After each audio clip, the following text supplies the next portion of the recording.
Hello friends, एक बार फिर से आप सभी का स्वागत है इस नए व्लॉग में। ये एक इस तरह से खास हो जाता है कि ये मंदिर है एक साउथ में ही है तिरुपति का, और गुजरात में ये दूसरा मंदिर है। तो आज हम आपको इस मंदिर का दर्शन करवाते हैं, और इसका नाम है तिरुपति वेंकटेश देवस्थान है, जो साउथ में एक मंदिर है और एक यहाँ पे है। तो आज हम इस विजिट में यहाँ आए हैं, और ये व्लॉग में हम आपको यहाँ की जो हिस्ट्री रही है वो भी हम दिखाएंगे। और ये जो पड़ता है वो जूनागढ़ जिला का वंथली तहसील में खोरासा करके गांव है। ये जो खोरासा गांव है वो पूरा एक अहिर कम्युनिटी से बिलोंग करता है। तो पूरा गांव में जो ज़्यादातर वस्ती है वो अहिर की है, और अहिर खोरासा से ही ये गांव फेमस है। तो हम इसकी भी हिस्ट्री लेंगे इसके साथ कि ये गांव कब बसा है और कौन कौन यहाँ पे रहते हैं, वो भी हम आपको बताएंगे। तो अभी आप बने रहिए, हम आपको पहले मंदिर में दर्शन करवाते हैं, उसके बाद यहाँ जो भी हिस्ट्री है यहाँ मंदिर के हिसाब से वो भी आपको हम बताते हैं।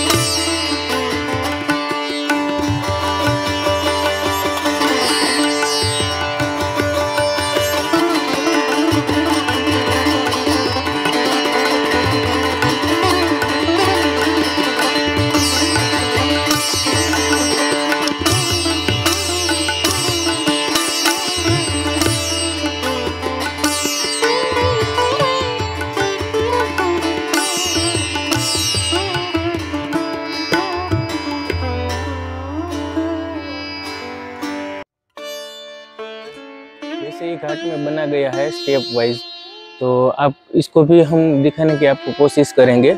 और ये स्तंभ है यहाँ पे,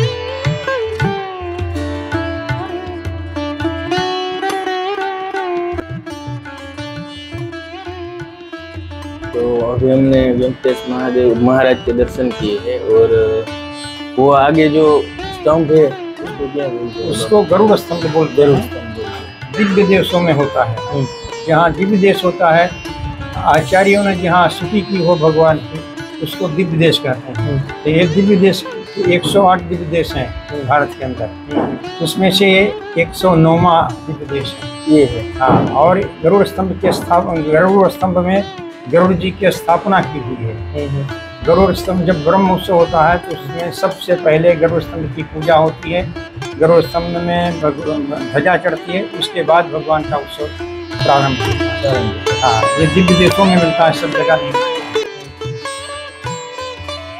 मंदिर के परिसर में ही है, और यहाँ यज्ञ कुंड भी बना हुआ है, जो अखंड धुनी जिसे हम बोलते हैं वो जल रही है यहाँ पे भी।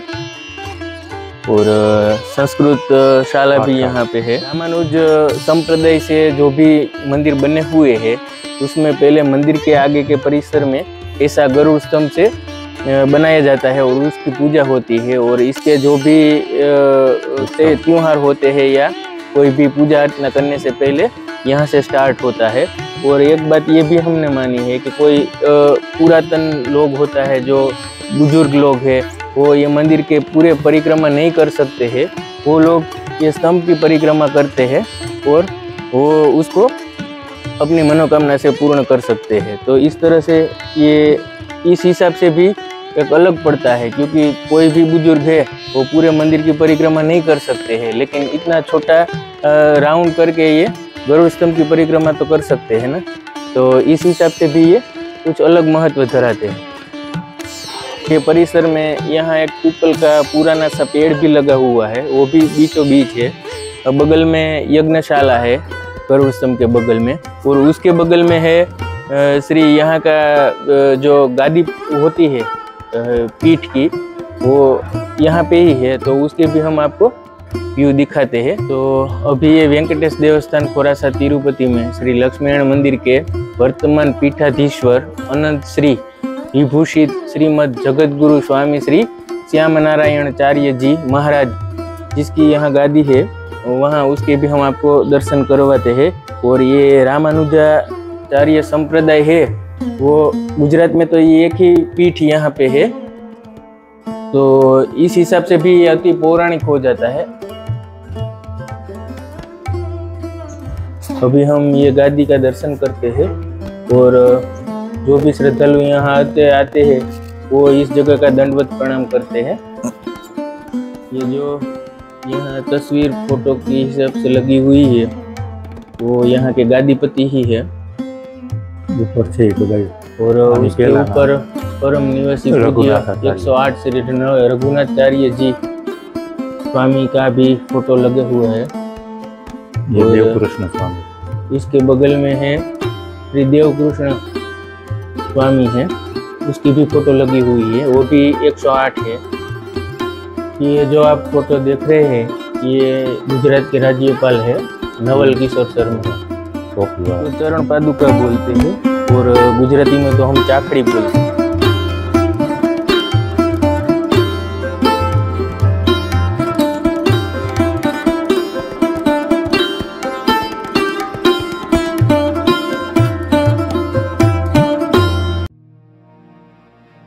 तो यहाँ सेवा करते हैं वो जगदीश बापू है उसका नाम, उनसे हम आगे की माहिती यहाँ से लेते हैं।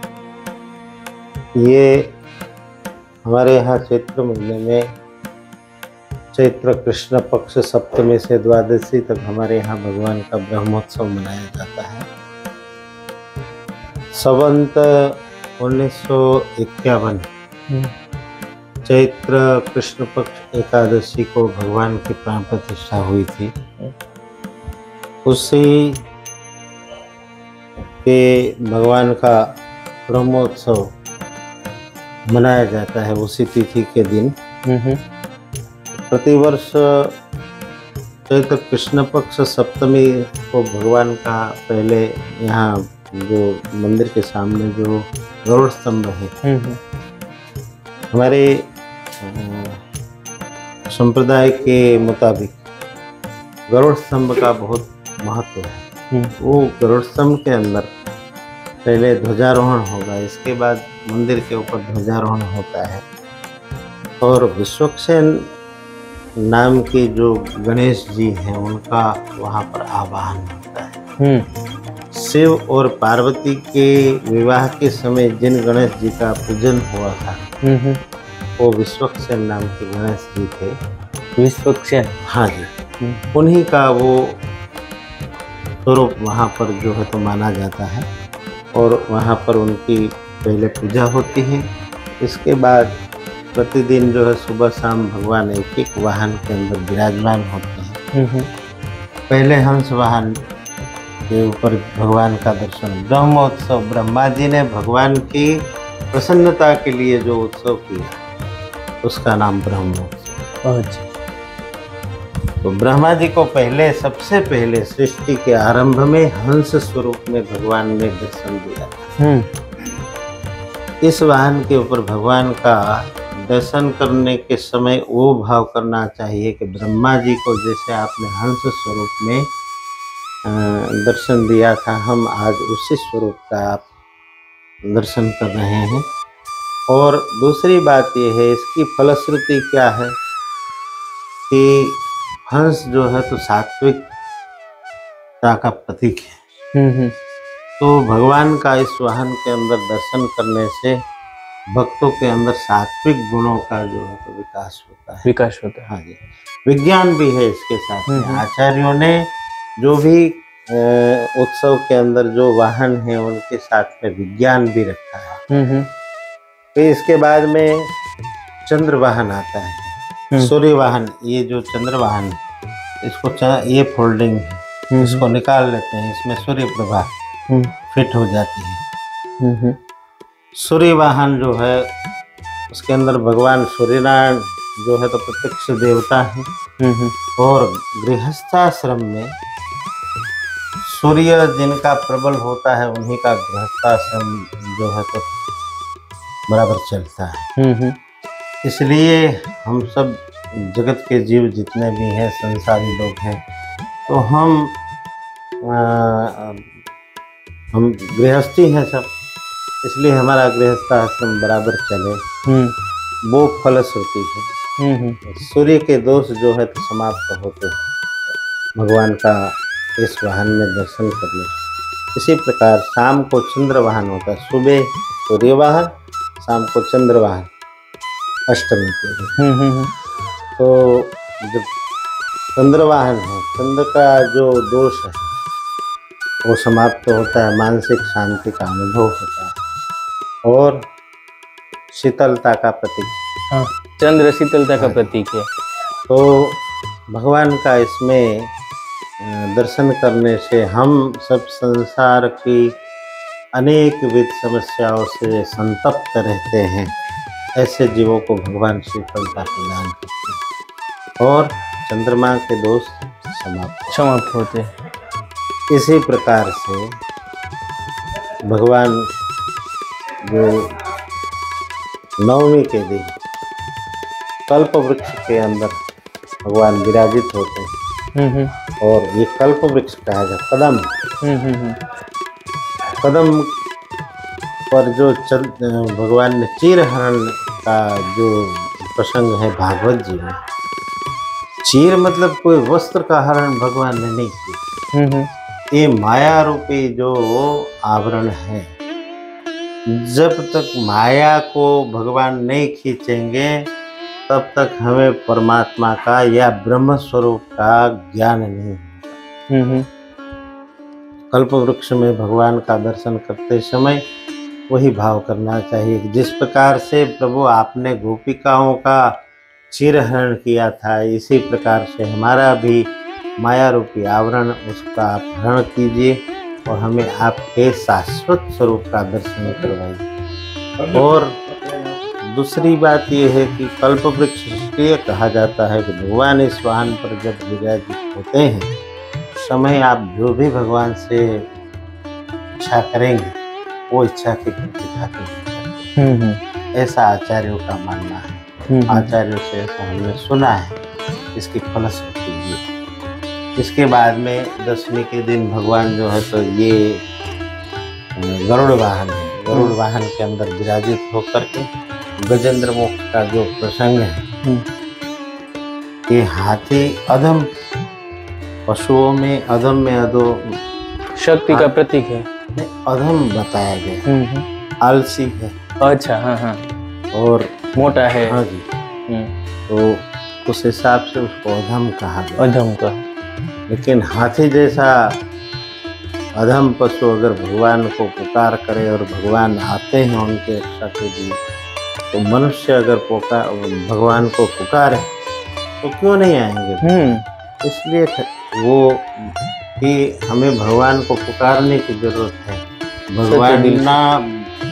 भगवान के जो नाम है उनकी महिमा बताए, भगवान का स्मरण वो कितना जरूरी है।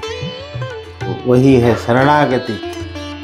उसने शरणागति करके और भगवान को पुकार किया तो भगवान आए। उसी प्रकार हमें भी भगवान को जो है पुकारना चाहिए। और दूसरा ये है कि भगवान गरुड़गामी है, तो वही भगवान वैकुंठनाथ का संस्मरण करना चाहिए। हनुमान जी का वाहन है, भगवान राम जी जो हैं उनका स्वरूप का ध्यान करना चाहिए हनुमान जी के वाहन में। और भगवान राम जी जो है तो विजय के प्रति, तो हमें हर समस्याओं से विजय मिले और हम जो है तो अपना ये जीवन पूरा करके और विजय होके यहाँ से और ठाकुर जी की शरण में पहुँचे। ये भाव भगवान मुक्ति के दाता भी हैं, तो ऐसे राम जी का उसमें ध्यान करना चाहिए। अश्ववाहन, अश्ववाहन में ठाकुर जी जब विराजमान होते हैं तो गांव में दशहरा के दिन भगवान निकलते हैं, गांव में घर घर में भगवान विराजते हैं और वहाँ पर उनको आरती उनकी होती है, प्रसाद वगैरह उनको धराया जाता है। और ये वैभव का प्रतीक, वैभव। हाँ, अश्व है वो। अश्व जो है तो वैभव का। हम्म, तो सबसे अंतिम में भगवान इस वाहन में आते हैं। हम्म। पूरे ब्रह्मोत्सव का फलश्रुति ये है कि आपका खूब वैभव बढ़े, आप खूब सुखी हो। ऐसे भाव से आचार्यों ने ये ब्रह्मोत्सव का जो है तो आयोजन किया हुआ है। ये शेष वाहन में ब्रह्मोत्सव के अंदर भगवान शेष वाहन के अंदर विराजित होकर के श्री देवी भूदेवी के साथ में और भगवान गांव में जाते हैं। घर घर में भगवान की आरती, भगवान को सूखा मेवा वगैरह धराया जाता है। इस प्रकार से ये ब्रह्मोत्सव का कार्यक्रम होता है।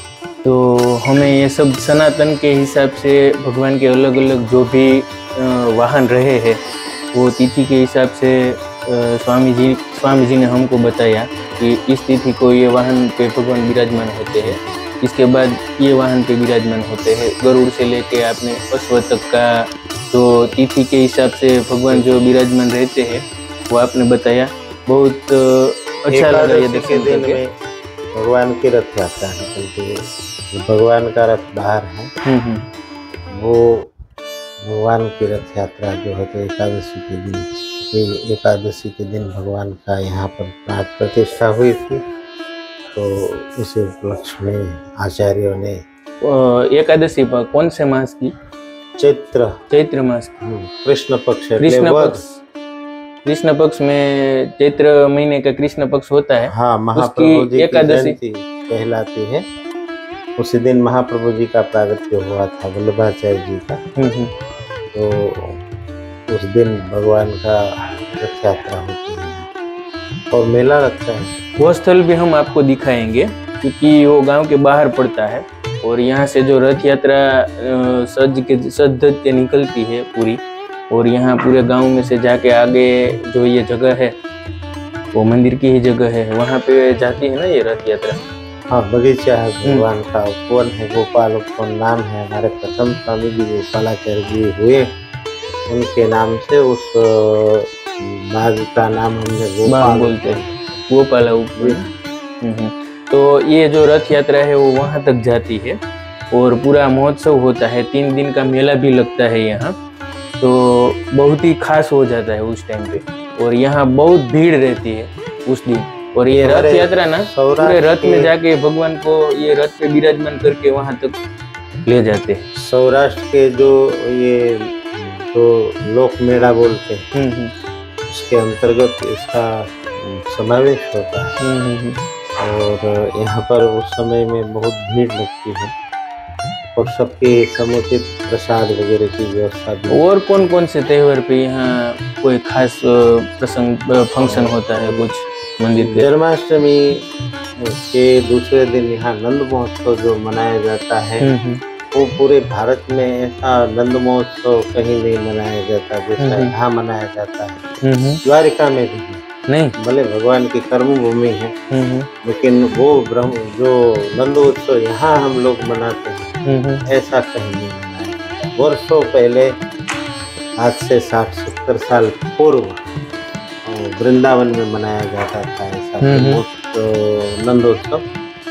आज वो परंपरा वहाँ भी समाप्त हो गई। ऐसा है? हाँ, लेकिन यहाँ चालू अष्टमी के दिन होता है, नवमी के दिन होता है। हाँ, तो वो हम भी यही सुने थे, क्योंकि अष्टमी के दिन रात को 12 बजे भगवान का जन्म होता है, तो उसके दूसरे दिन मतलब नवमी की तिथि के दिन ये महोत्सव मनाया जाता है। जैसे संप्रदाय के हिसाब से रामनवमी, नरसिंह चतुर्दशी, वामन द्वादशी अभी आएगी। ये द्वादशी के दिन भगवान का, वामन जी का प्राकट्य उत्सव वो मनाई जाती है। होली, दीपावली, ये सब त्योहार बहुत आनंद से और बहुत उत्साह। तो वैसे तो हमारे सनातन के जो भी त्योहार है वो यहाँ बहुत अच्छे से मनाए जाते हैं और कुछ ना कुछ अलग ये त्योहार को मनाते हैं। जैसे होली के दिन भी कुछ अलग रहता है, जन्माष्टमी के दिन भी कुछ अलग रहता है। तो इस तरह से सभी त्योहार को यहाँ ऐसे ही मनाया जाता है मंदिर में। और स्वामी जी से ये सब जानकारी लेके बहुत ही अच्छा लगा, क्योंकि बहुत कुछ तो हमें भी पता नहीं था जो स्वामी जी ने हमें और आप सबको बताया है। तो इस हिसाब से भी हम स्वामी जी का धन्यवाद करेंगे। और आगे जो हम यहाँ से रथ यात्रा जाती है वो स्थान को आपको दिखाने का प्रयास करते हैं, तो आप हमारे साथ बने रहिए। तो अभी हमने मंदिर परिसर में ही सब दर्शन करके एक और श्रद्धालु हमें यहाँ मिले हैं, उनसे हम पूछते हैं, सर आप कहाँ से आए हो? हम उपलेटा से आए हैं, हम 3 लोग हैं और ये मंदिर के दर्शन करने के वास्ते आए हैं और यहाँ देख के बहुत मज़ा आया और हृदय को ऐसा आनंद आया हमको कि जो तिरुपति बालाजी गुजरात से बाहर का मंदिर है बड़ा, उसके से भी यहाँ भी हमको बहुत आनंद आया और मन को तृप्ति हुआ दर्शन करके। और यहाँ की सारी व्यवस्था और सब जो मंदिर देवस्थान है ये हम धन्यता अनुभव हैं। आप पहली बार ही आए हो? पहली बार हम आए हैं। इससे पहले आपने सुना हो? और सुन के बाद हमने ऐसा लगा कि हम दर्शन करके धन्यता अनुभव है, ऐसा आनंद आया। तो यहाँ बाहर से भी लोग यहाँ दर्शन के अर्थ से अपने जो भी कोई मनोकामना होती है वो पूरी करने के लिए भी यहाँ आते हैं। तो इस हिसाब से हम श्रद्धालुओं को ये भी बोलते हैं, क्योंकि किसी को ना पता नहीं होता है तो फिर वो कहाँ से आएंगे। तो ये जो भी जगह है वो वेंकटेश महाराज है, जो वो तिरुपति में जो विराजमान है वही मंदिर यहाँ पे है। और दूसरी एक ये खासियत है कि जो भी तिरुपति में और ये वेंकटेश के जो भी मंदिर है उसमें सभी मंदिर की मूर्तियों की आंखें बंद रहती है। यहाँ हमने ये अलग देखा है कि भाई उसकी आंखें खुली हुई है, तो इस हिसाब से हमें और कुछ अलग दिखता है, अलग दर्शन होता है। वहाँ साउथ में दर्शन करते हैं तो वो मूर्ति जो है वहाँ वो उसकी आंखें बंद रहती है। यहाँ मंदिर में हम भगवान के दर्शन करते हैं तो उसकी आंखें खुली है।